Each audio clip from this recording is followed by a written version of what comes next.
Information from the Ministry of Health indicates that HIV/AIDS prevalence rate has shot up from about 1% 5 years ago to the current 6%.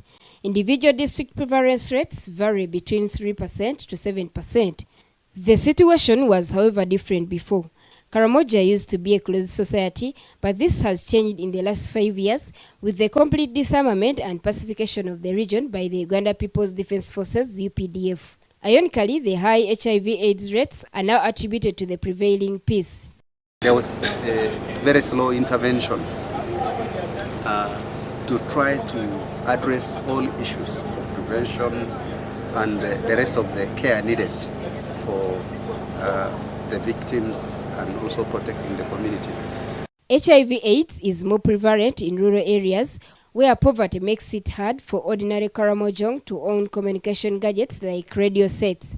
According to Bishop Joseph Abura of Karamoja Diocese in Moroto, the AIDS Scourge was brought by the soldiers of the Uganda People's Defence Forces during the disarmament process and the human trafficking that has left thousands of Karamojong women on streets in major towns around the country. It is thought these women catch the disease and take it back to the region. So many soldiers were all over Karamoja, and many of them had no contact with their families, and therefore they could have helped themselves in the women in this place.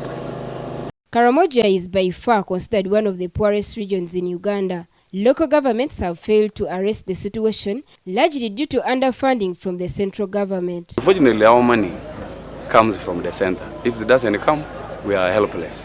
If it comes, we do everything. The insecurity also meant few Ministry of Health interventions reached the region. Efforts are now underway to increase sensitization of the masses on the dangers of HIV/AIDS. The Irish government, through the Alliance of Mayors Initiative for Community Action on AIDS at the local government level, Amical Uganda chapter, has embarked on a campaign aimed at lowering the spiraling infection rate. The role of the local government structures is equally very, very important in ensuring that from the onset there is proper leadership, there is proper planning, and there is proper management. The Irish government has donated 11 motorcycles and computers to community health workers in the 5 districts to enable them access hard-to-reach areas and the tabulations of the collected data. Salma Namwanje, Tiaba Bakari Setumba, NBS Television.